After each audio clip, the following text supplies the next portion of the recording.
Hold on a second, smart contracts, you say?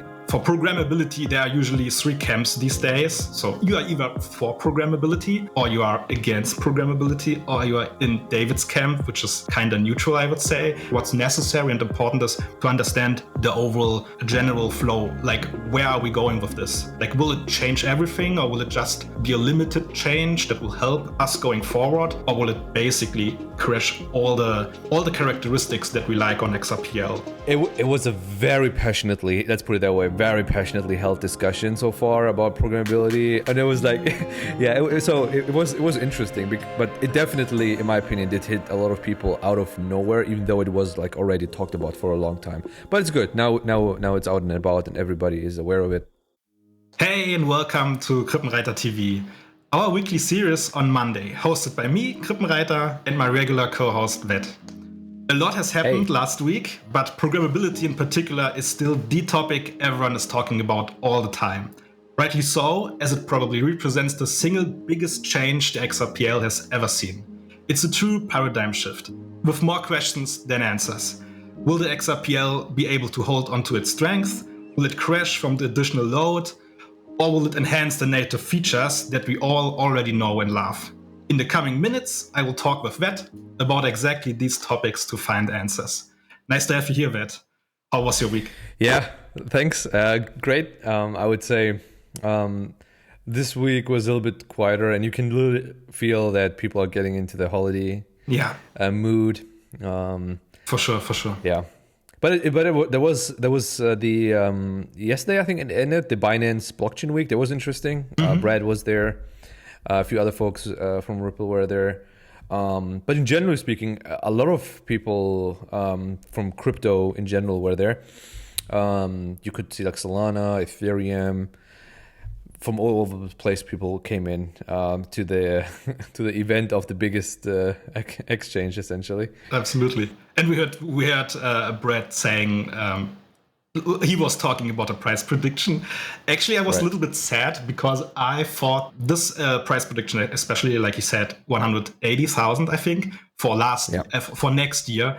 I hope to hear him say that this is maybe possible for this year, but I think he's conservative, I think. Yeah, I find very interesting to look at the prediction markets, and they've been so far really accurate.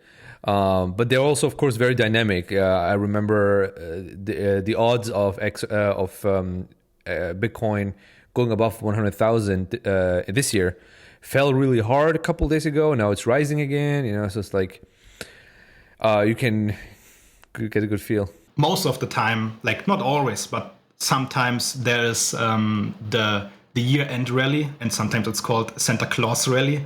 So if something happens, it will happen in the last few days and in the very first few days of January. So we will see what the price will do in these days. But usually, like to make up a little bit and push the market a little bit. Usually, what you see is higher prices in the end of the year. But maybe nothing happens, right? Yeah, Bitwise. Or nothing happens indeed. Bitwise has like a really cool chart that they posted a while ago about Bitcoin seasonality ever since Bitcoin came out. So basically looking at the average returns since inception, basically, for Bitcoin, and it shows essentially more or less volatility. And you can see like which month are more volatile than others with positive performance. And you can see like the last year, as you say, the year rally is one of the more volatile ones. And in August, and summer is typically like a very bad month because volatility is drying up and the performance is not so good. So there's that. Yeah. We are in a good seasonality. Let's put it that way. Yeah. For sure. Maybe to dive into the topic today. Let's see what we can find out about smart contracts, because I think these days, there's the price on one hand, but on the other side, we have to look at XRPL and have to see what is happening there. And there's this one topic you will hear all the time these days, which is smart contracts, programmability, and XLS 100 1 and Smart Escrow and WebAssembly VM. So for programmability, there are usually 3 camps these days. So, and you are either for programmability, or you are against programmability, or you are in David's camp, which is kind of neutral, I would say. He probably still don't know what he really wants, right? He confused me a lot, specifically with this last comment that he made to fish tariffs, where he was asked about his thoughts on it. Yeah, I'm not sure anymore really where the lines essentially are. I have a good idea sort of, what he might think, but I don't know where he draws the line specifically, logically, of course. But yeah, you mentioned, so it was a very passionately, let's put it that way, very passionately held discussion so far about programmability. Essentially what people really care, right? And of course people went over beyond, sometimes maybe even. There were heated debates in spaces, in chats, as well, DMs. Everything was on fire. And that's good. People care. But I want to remind people, this is not coming out of nowhere. This whole programmability smart contract is over a year ago, when we had David Space as well. Brett Garlinghouse made the post about, hey, they want to basically work together with the community to bring this to the ledger. But sort of it came, I believe it was, the space with Dennis and others. We talked about incentives, and if smart contracts would bring incentives, and then hold on a second, smart contracts, you say? And it was like, it was interesting, but it definitely, in my opinion, did hit a lot of people out of nowhere, even though it was like already talked about for a long time. But it's good. Now it's out and about and everybody is aware of it. And it is a big change to the XRP Ledger. You have put out a lot of great educational videos. The people who are working hands-on with this have been putting out really great things, like Dennis, Mayuka, and others as well, in terms of the programmability efforts for the XRPL. David himself also put out really good posts, like from back then, like when he was reasoning his shift in mind. Were really good, putting some good information out. And now we are basically in a situation where we have done so far our research, and the development is going on, right? So development is going on. Dennis released the alpha network, and now the community catched up to it, basically, I would say now smart contracts and programmability really arrived in the community, so to speak, conversationally. Before it was like very hard. Like I remember I was like talking with Mayuka and others, like, hey, how can we involve like more people talking about it, so that we can get like good feedback on these things, So they were like, Mayuka did do like these Zoom calls for programmability, and I remember like Death Ranger was in there, Shellfish maybe. And that's it, actually. So there was like not many people. There was like there's even in Discord there's a sub folder chat for it. A few people like Handy Andy and some others were in. That's it. So it was like always okay. I guess, maybe people don't care that much about it. And now it's like everybody's on it. Yeah, because now it's in social media, right? Now it's on X, and we have Mayuka giving all these X spaces about programmability, updating us on all the details. I think this is really important, because without these regular X spaces or without regular updates, you don't actually know what's going on. Like who's really checking the proposals all the time if something changed? I don't think anyone. Right. And even then, in case you are not that technical, it's very hard to even if you read the text, even though it's English, you probably still don't understand anything because it's way too deep into the tech. And I don't think you probably shouldn't be super well into the topic on a technical level, but you should know enough to be able to form an opinion. So there is like the middle ground where you kind of understand what's going on, but you don't get all the very little details. But I don't think that's necessary. What's necessary and important is to understand the overall general flow. Where is it going? Where are we going with this? Like, will it change everything, or will it just be a limited change that will help us going forward, or will it basically crash all the characteristics that we like on XRPL? And I think it's important to understand that the goal actually is to save the XRPL, or save its strong characteristics, to not lose them because of a new change, even if it's smart contracts. If in the end we end up with less programmability and maybe less functionality because we have to limit ourselves too much, then it's not really helping. But also, if we add programmability and it will limit the XRPL so much because, for example, the load is too heavy, then we lost as well. So we need to find a middle ground, a sweet spot. And if we find it, I think we will have a good chance of really enhancing the XRPL and bringing more developers on board. I 100% agree with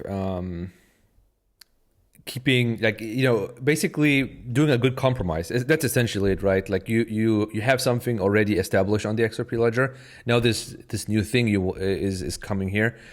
You want to find sort of a middle ground in how this can work together.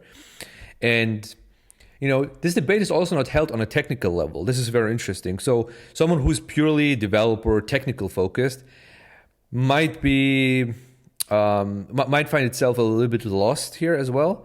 But someone who's also only, I would say, not looking at the technical things might also be a little bit lost.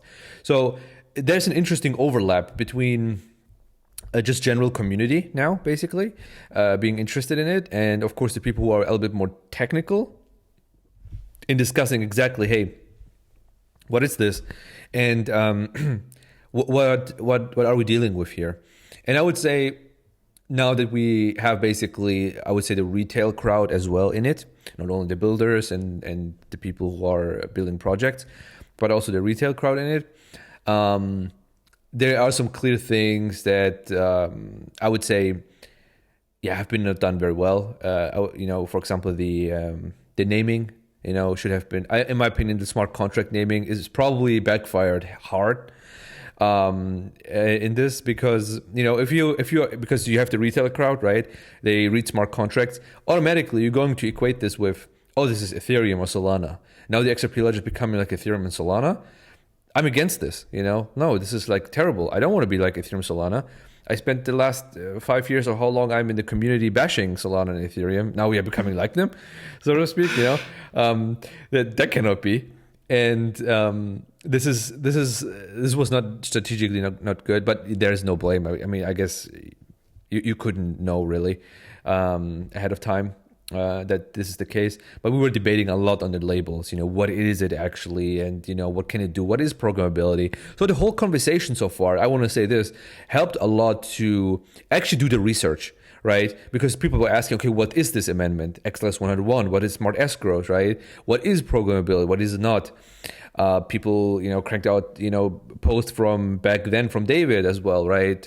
Some people liked that. Some people didn't like, that people were quoting old posts about David. But at the end of the day, it was a collective exercise in understanding what this is.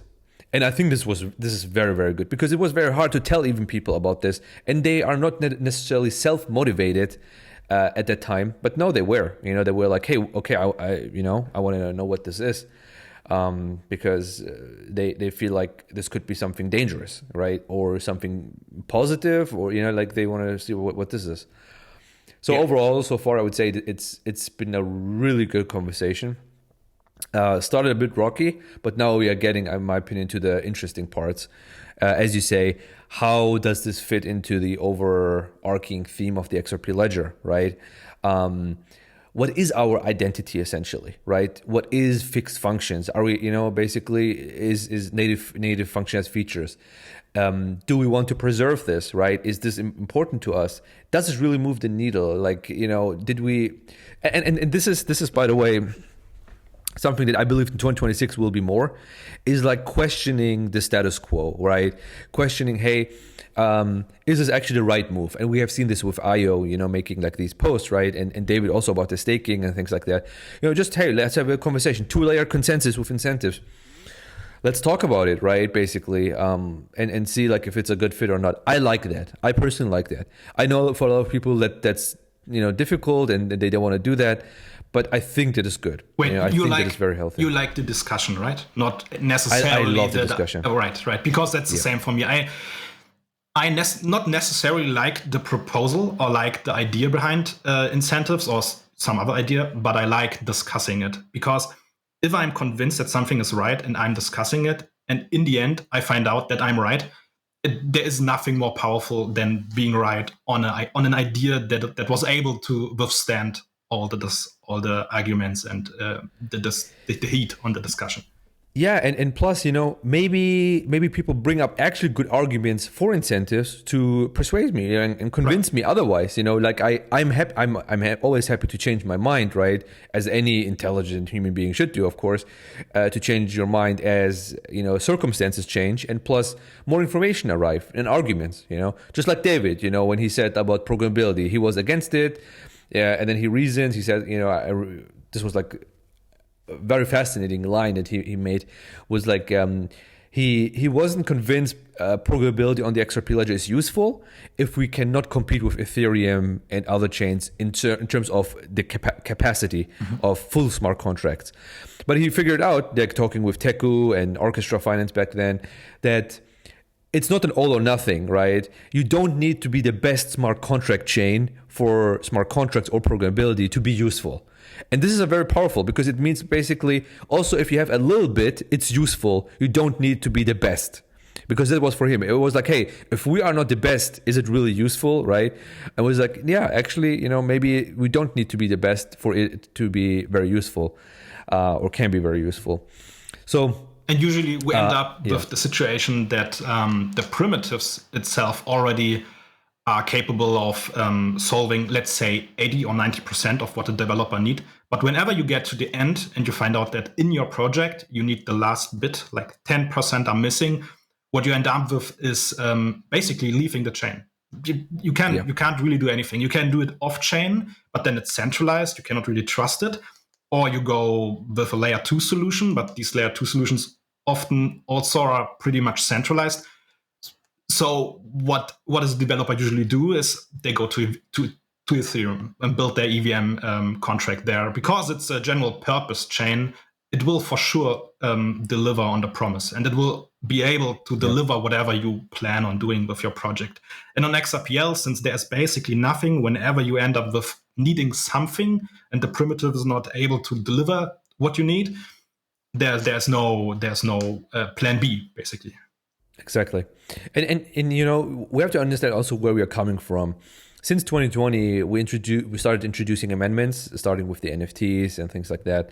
I mean, we introduced also before amendments, but this is where it started really to be, I would say, a roadmap essentially, right? Every year there is like a roadmap for amendments. Every release has amendments, right? Features, improvements, fixes, and we are coming to a point where a lot of these amendments that are coming to the XRP Ledger are becoming granular. Okay, so they try to mimic logic pieces on chain, and they're not very well tested, because it's just of the mass of amendments. If every 3-4 months there's a new Ripple D release with a lot of amendments, you cannot really test them so well. But unfortunately, it's a protocol change. Every 3-4 months we make a protocol change, and if there is a bug, right, it can affect the whole chain, right?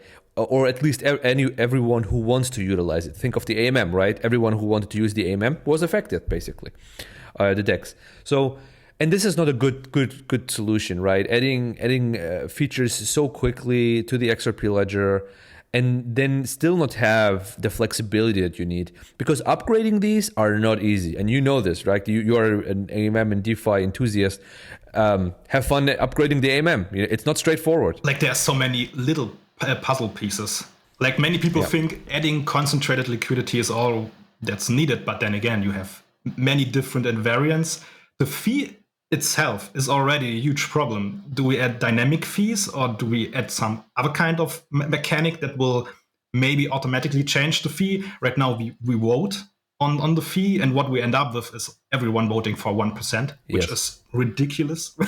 It's because what you have to understand is since the AMM is working in conjunction with the central limit order book, it's also competing in some sense, because whenever a user is trying to trade on the XRPL DEX, what the XRPL payment engine is doing, it will automatically route in favor for you, but not necessarily in favor for the liquidity provider. So what ends up is the providers are not really getting any money, because there's not really much happening on the AMM because the fee is too high, and the XRPL realizes this.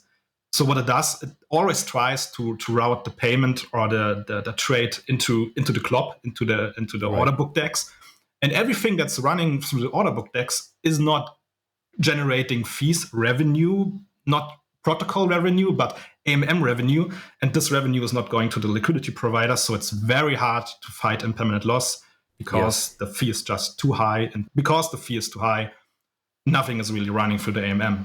And if we don't change all these little puzzle pieces, the AMM will not ever compete with Uniswap. And at this point, I don't think we will ever be able to be fast enough with amendment changing the AMM. Exactly.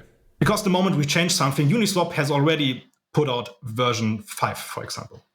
Yeah, and plus, you mentioned this. So, we push a lot of amendments very quickly, but it's still too slow, right, in what you need. But you cannot go faster, because we already go very fast right now for the protocol, which is endangering it with the bugs, right? So, ironically, we are going fast, but it's actually not fast enough. Right. And for protocol changes, it's also not a good idea to do that, because you don't want to endanger the ledger. Imagine this: like, you are an institution using the XRPL, or a bank or something like this, and you figure that these guys, right, the network, are changing the protocol every 3-4 months with amendments that potentially are going to affect you. Like, why would you use it? Like, this is endangering, because you have no predictability essentially about this. It's not a good solution. And I think we figured this out now to say, hey, this is just not the best way of going forward. It doesn't mean not to abandon like all amendments. They have their legitimate use, but to be not so granular with them, to take way more time with it, and think of it basically more of something bigger, as a bigger event. Right now, it's just very easy. Every 3-4 months, there's a new amendment. And by the way, the community is not sensitized really about this. You can tell, because a lot of people were like, hey, I'm against smart contracts, right? I don't like that. But the same people, they are also the ones who always want, like, when is this amendment coming, right? Why are people not voting for this amendment? It's like, hold on, you are in favor of protocol changes every 3-4 months, right? But you are against smart contracts, right? Which, are the lesser evil at this point, specifically when we talk just about the protocol changes, okay? Yeah. At this point, we have to really think about if we want every bit of modern DeFi protocol to be an amendment. Because we already started adding stuff that many people not really need. Like, you get this all the time with XP Market, for example. These guys, they say, I don't really need all this permission stuff. But all these amendments and native features, they should be big enough so that one size should fit basically all. Like, amendments should be built in a way that you can cover 80 to 90% of what all the people and developers need on the ledger. But if you end up with very granular, as you said, very granular protocols and granular changes, we will end up mimicking programmability anyway. Like, if you have something like the lending protocol, where are you going to put the contract part into it? While with a DID, it's very simple. It's just an object. You can just very toss it around as you like, or an escrow or some things like that. Once you have like these bigger blocks that are already put together, you are very limited in how you're going to interact with it. And you and Mayuka had like this discussion about how would a smart contract, right, interact with an AMM? Like, are you building on top, on this? Like, how would you do that? And there are so many things you just don't think about. Like, you think about AMM and think, I can just change the invariant. I can just add concentrated liquidity on top of it. And then you find out, well, the AMM is so deeply included in the XRPL and how it all works that out of nowhere you get problems that you haven't even thought about. And maybe before we talk a little bit more about what smart contracts is, I think maybe we should actually classify and explain a little bit what all these building blocks even are. Like, what is fixed function? What is WASM VM? You hear this all the time. What is smart escrow, smart extension, and what is XLS 101? Maybe fixed function, super easy, a primitive. Like, every amendment is basically the idea to put a fixed function into the ledger. And because it's fixed, it cannot be changed. It's just a building block that is finished. With smart contracts, you usually try to add or change something or modify to add more functionality. With fixed functions, what you see is what you get. And with WebAssembly VM, you have to think about from the point of view of a developer. So what would the developer do? The developer, please, if I say something wrong, right, you have to. You got it. You have to help me out. Okay, so as a developer, what you will do, you will write your smart contract in Rust. Like, you can later on, you will do it in JavaScript, you will do it in Java and C and so on. But right now, you will start with Rust. So your smart contract will be in Rust. As soon as you want to deploy, you have to compile, so translate the smart contract into WebAssembly bytecode. This is basically why we talk about WASM and EVM, and we talk about the smart contract, but then you have to compile it down to where it can be deployed and executed, which is in the in our case, it would be the WebAssembly virtual machine, and with Ethereum, it would be the Ethereum virtual machine. And there you would build. By the way, very important, because a lot of people believe like we are EVM or something like this. We are not EVM. We are not utilizing any of this. This is why Krippenreiter is saying WASM. We are using a different approach. It's a different virtual machine. It's not Ethereum. Yeah, right? And there are even many virtual machines. And this is the distinction as well. You can distinguish between the EVM virtual machine and WebAssembly, but then again, you end up with the you have to choose which VM you want to use with WebAssembly. And the Ripple X team started with Vroma, but there's also Wasm Time, and there's also Wasm and many more. But what we end up with is Wasm. And why is this important? Because you have to think about host and virtual machine. The virtual machine is where you will process and execute the smart contract in this WebAssembly bytecode, where it will be sandboxed. And the host will be the Ripple D server. So you will have the Ripple D host, and on top, like if people know virtual machines, like if you know VirtualBox or VMware, for example, it's the same. Your PC is basically the host, and on top of your PC, you have this virtual machine. And this is the same idea with smart contracts. You have Ripple D as the host. You have WASM as the virtual machine where the smart contract will be executed. And there it will be sandboxed. So it's in a secure environment. Sometimes, like, these virtual machines are sometimes called runtime environment, because it's what it is. Like, these smart contracts are running in this environment. They are running inside the virtual machine in these sandboxed environments. Which, by the way, is already coming to one of the thinkings for everyone who's listening about the downside, right? Is every host, right? When there is a smart contract, also transactions and things like that, deploying, they need to run this. Everybody needs to run it because they need to come to the same conclusion, outcome of it, right? Like what's the outcome of it? Plus, every data that is, of course, associated with it, you need also to host it, right? Essentially, store it. So there's a lot of there's overhead included with hosting. It doesn't come for free, right? Yeah, it's always, nothing comes for free, right? Exactly. Nick said this very well. There was like a post from Nick, because back then with the AMM, like people were like, funny. This is so funny. We have always like these same discussions with bigger amendments, NFTs, AMM, and now smart contracts. And people were asking him, let me see if I can find it, but they were like asking Nick back then, 2023, do you think AMM will break the ledger? And he said, no, I'm not gonna think it's gonna break the ledger, but everything comes with a cost. Nothing is for free. And if it's a decentralized community, everybody needs to do a cost-benefit analysis, right? Like on it, and you're going to probably come to different conclusions based on it.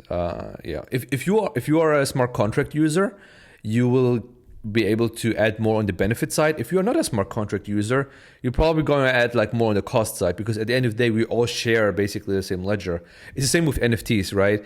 If you run a full history node for your payments company, you still need to store the NFT stuff, even though you're a payments company, right? So this is like it was a good post, but yeah, please continue. Yeah, maybe now that we have learned about WASM VM and how it works, like where's the smart contract actually running and how it's added to the ledger, the next step, like what RippleX is trying to do, is adding like these baby steps. Like before we go to XLS 101, which would be the fully-fledged smart contract script environment. Dangerous word. Dangerous.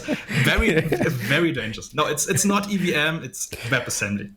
Yeah, I think we should actually go with glue, just glue, because this is what XLS 101 will do. It will glue together all these building blocks and primitives in a way that will help the native functions, the fixed functions. Yeah, and I was in favor of extensions, but glue is for me equally good. It needs to be something that suggests really what it is meant to do, which is like connecting native functionalities, not to replace them or anything like that.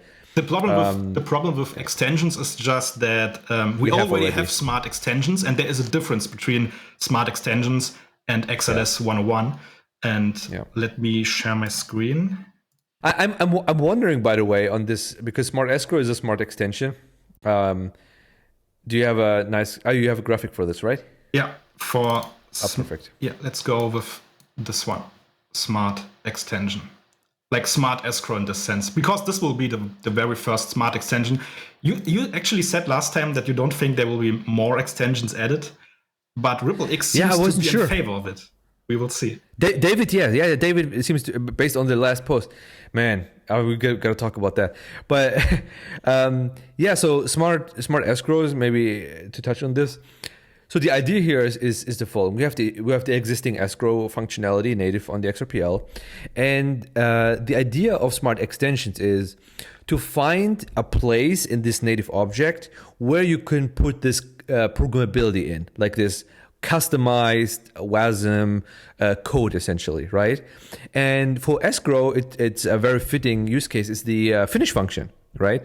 Is to say, hey, the condition basically that you have like a condition where you set different locks, right? That the finish function then would basically trigger, basically saying, hey, if you own a specific NFT, then you can unlock it. If the price of XRP is above $5 based on an oracle, then you can unlock it, because currently you can only do time lock and password, which is a hash lock, and that's very limited. So now you get like basically a third key is the customized version with the WASM virtual machine available for you to do. And the idea is for these smart extensions basically to go maybe even to other native objects and add this extension to it.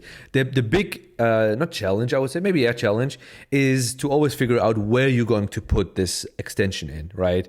Let's like say for NFTs, where would you put it in? You know, for AMM, where would you put like this smart feature essentially in? It's really an extension, like a puzzle piece that you add on next to it or around it, and needs to fit very well. With escrow, it fits very well in this condition. It's very obvious with escrow, and it maybe not so obvious with other fixed functions. Exactly. But then again, there's also XRPL smart contracts, aka XLS 101, which is a little bit the famous one, the dangerous one, which would be fully fledged smart contracts, basically. Not the EVM, not the general purpose EVM smart contract stuff, but very limited, specific to very special use cases, I would say. Because it's limited already in a sense that not everything is allowed as it would be with the general purpose EVM that many people are familiar with if they hear smart contracts. Right. And plus, I think it would be also really cool if you show the objectives, Right. the anti-objectives in this before. Right. Because so for this, this initiative about XLS 101 or smart contracts, these are the anti-objectives. So this is basically what we are not trying to do, okay? Being exactly the same as some existing designs, at the expense what is best for the XRPL. You could think of a way probably how to introduce the EVM or something like this to the XRPL, but it would not be the best for the XRPL. It is not natural to it, okay? And plus other designs might not work very well with Ripple D. It doesn't mesh very well. You want something that meshes very well with Ripple D. You want something that is also able to interact with native functionalities. Okay, because the second part here, replacing XRPL's existing building blocks with smart contracts. This is also not an objective. Like, we don't want to do this because it clearly says the native primitives are a key selling point. Correct. Right. And the lastly was also very controversial, of course, a modification to the consensus protocol that would pay validators, basically incentives. This is also not the topic here. This is not trying to aim any of this. So we don't want to copy someone else. We want to find our own basically solution that fits to the XRPL. We don't want to replace the native functionalities of the XRPL. In fact, we want to enhance them, right? We want to elevate them. And third, we don't want to introduce incentives. Okay, this is the objective for this 101. So if you say any of this would apply to it, that's not true. Right. Okay, it's very, very easily said. If we end up with anything of this going on, we will just deny.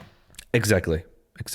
Yeah, and plus, Mayuka and her team, they did a fantastic job in researching exactly that. They researched with the virtual machine report, right, that I shared, and many you and others also recently, is about comparing it to other virtual machines.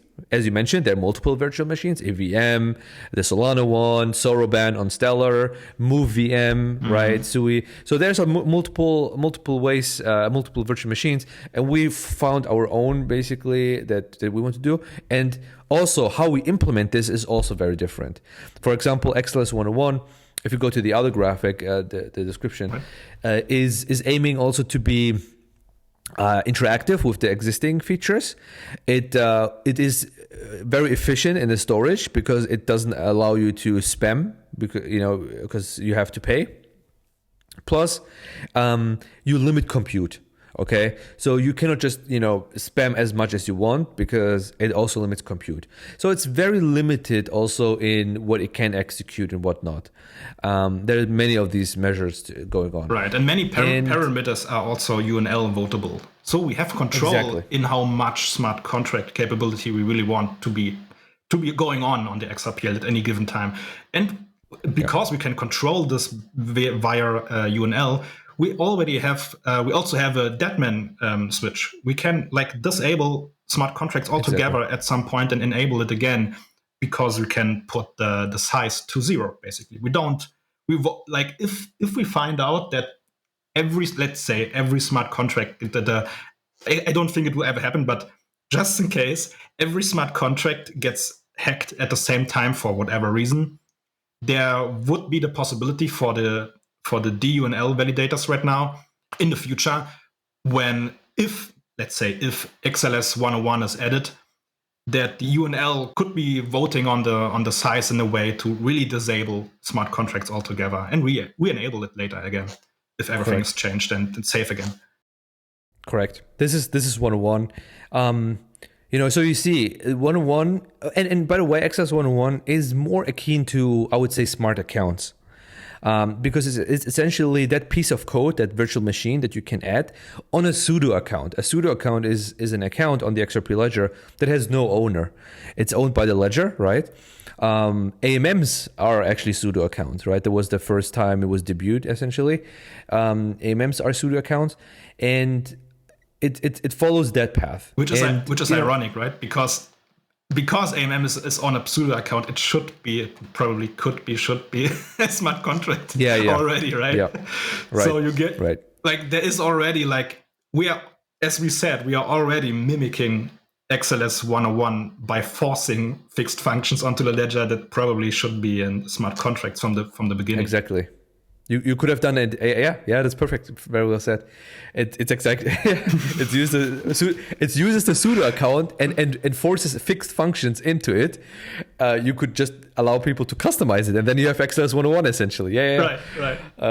That's true. But yeah. Then again, that's we go to the last bit of today, which is David Schwartz with this tweet that he posted today, which was controversial, I would say. Pretty controversial. It was a follow-up. One of the reasons. Yeah, it was a follow-up answer on a lot of questions. That was initially it was about validation and it was about adding incentives. But then again, as always, we go down to the smart contract route, and if we should. By the way, real quick, because in the first one, Fish was I think asking about programmability and incentives, basically. Right. Like you add programmability in order to pay incentives to validators.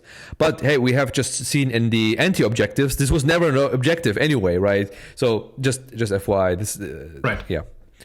Right. And one thing that's important to understand. If the AMM would be a smart contract and no one would use it because it's just a bad idea, you could just drop the smart contract and it would be gone.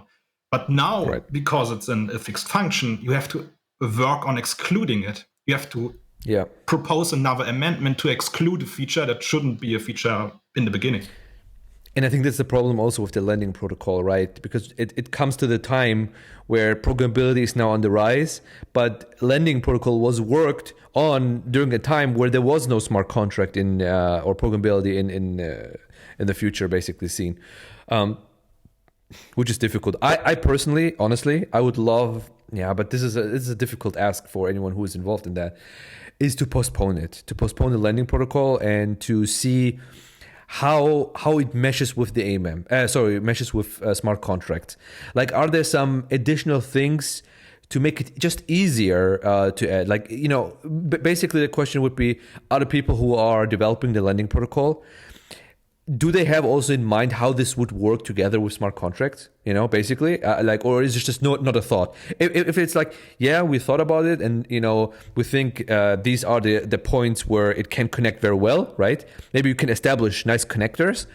Then I would love to have that. What I would not love to hear is probably people saying, "Well, no, we haven't thought about it." Basically. Yeah, then we end up with having a feature that we don't have a guaranteed proof that it will work, that people will care about it. But with, let's say, if you think about adding smart contracts or WASM code into any function, then you at least could argue, well, the initial design is very open and foundational, and we thought about adding something on top to make it more useful in the future. Then I would say it's probably fine, because these fixed function primitives should be foundational based. You should be you should write code as an amendment, as a fixed function that is very forward-looking, but foundational in the basis. So already, as soon as it's going live, it's a foundation, and you have to build on top of it. And this will only work if you allow some form of smart contract capability. If not, we will end up with a feature that will be abandoned in some case. Yeah, to be honest, for XL66, I think only XL65 I would personally put natively, which is the single asset vault, right? Right. And then the other part, the 66, is like you add like all of this, basically smart contract. They add like fixed function smart contract to the which is difficult because you cannot predict what people are going to do, right? And what is going to be the necessity. And plus, we know with the AMM, it is hard to upgrade these things. Not only how you upgrade these, but also time horizon is also, it's like, when are you going to do it? And, something we haven't talked about, by the way, before we go to the post is, when we have amendments on the XRP Ledger and they have bugs, right? It is a protocol issue. If you have a bug in a smart contract, it's isolated to the smart contract, right? So you have a different smart contract that you use or a different project. You are not affected. Only those people who are using that specifically affected smart contract, which is a big benefit. It's a huge benefit. It's isolation, as you mentioned with the host and the virtual machine. It's essentially it's concentrated and isolated in the sandbox. This is what you usually hear when people say virtual machine. It's sandboxed within this environment where it cannot jump out. Like if all Correct. works, it shouldn't be able to jump out, and it never should be able to influence the host in a bad way. Correct. And plus what we haven't talked about is that these native functionalities don't allow for ownership. Okay, this is where this bootstrapping part comes into place. If you create a lending protocol, you are the owner. You are like the Aave, right? And you can monetize it. You can bootstrap it. You can guard liquidity, right? And all these things.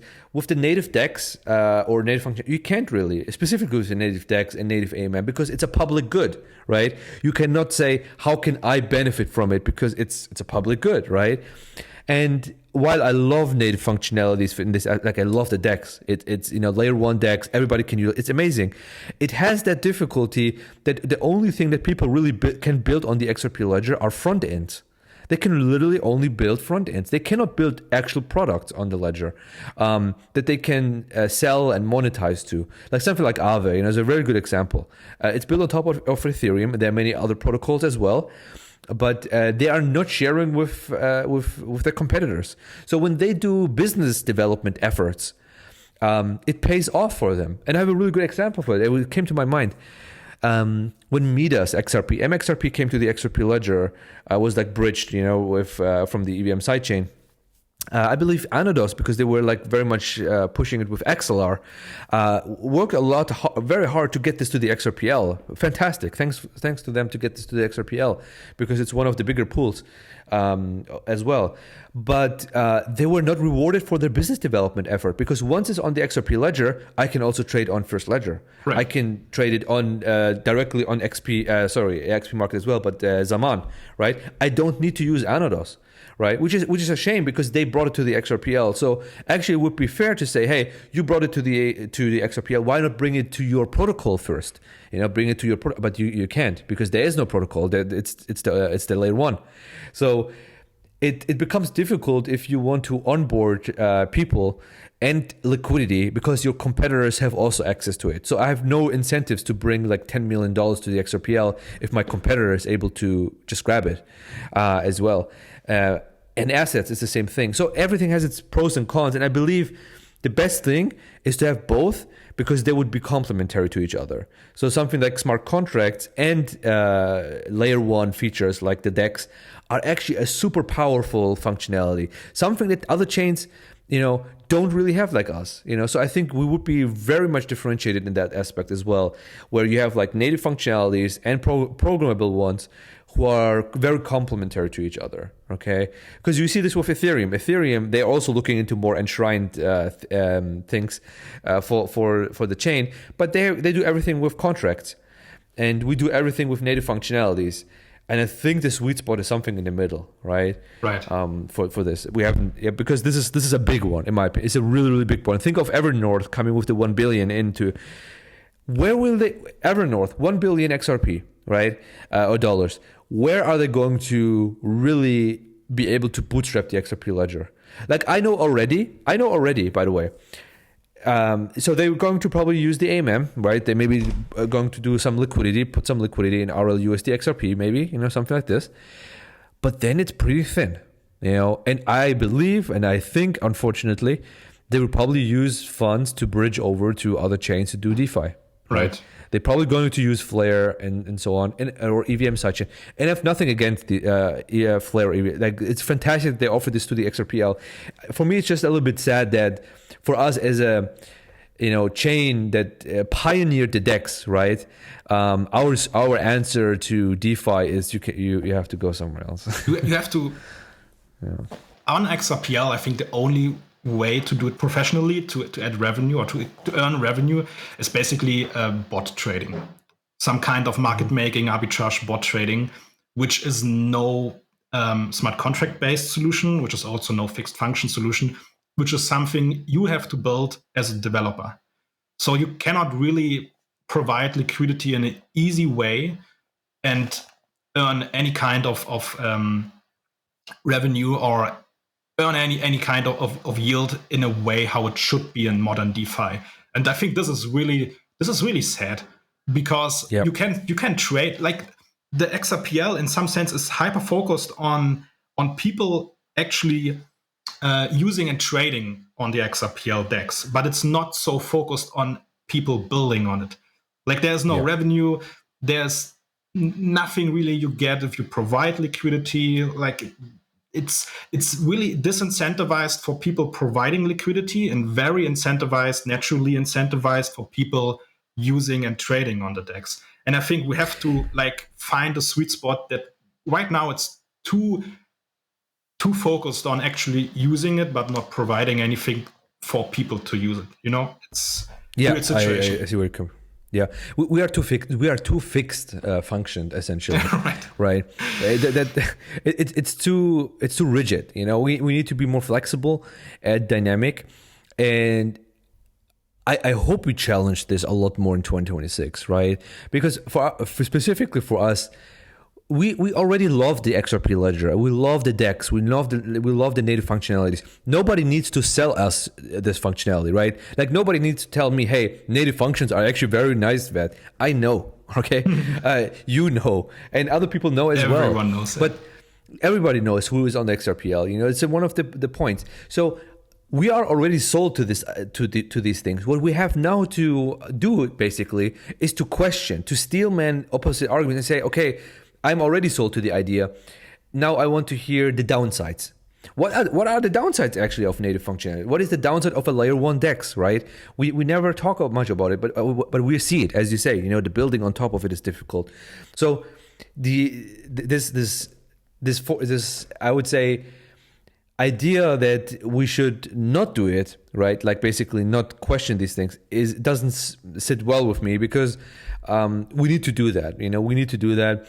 And going now to David, you know, he said like, he responded to it. He said, hey, about XLS 101, that's one of the reasons I haven't strongly supported the more radical smart contract proposals. There are a lot of work, a lot of risk, and a lot of changes to things I love about the XRP Ledger. And results aren't guaranteed.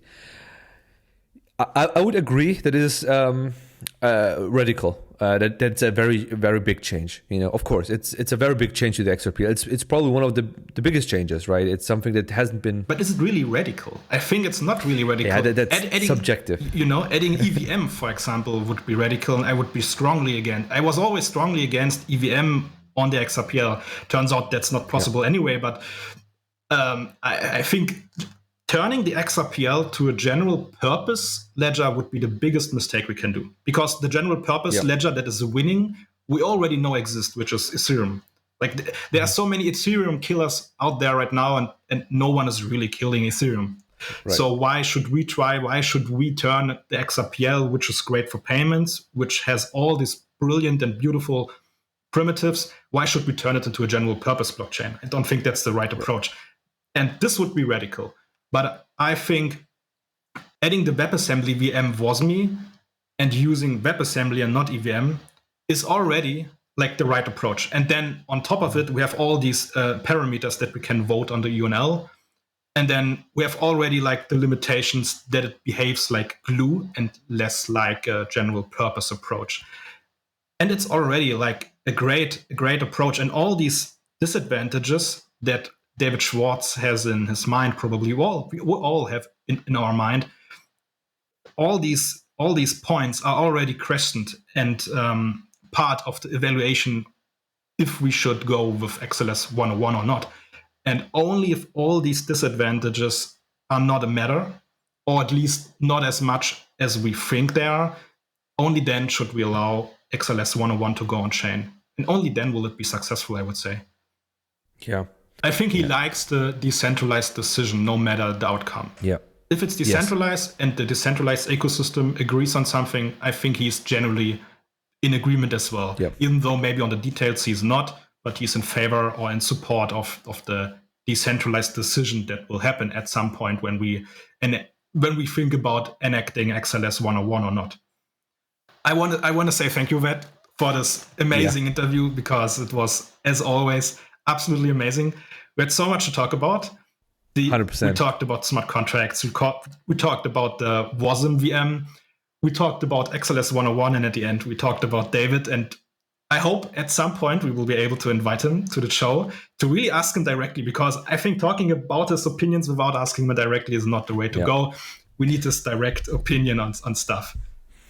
And on this, to just really piggyback on what we said is, because a lot of people look for David, they delegate their opinion to David, as the best person who can give like an opinion on it.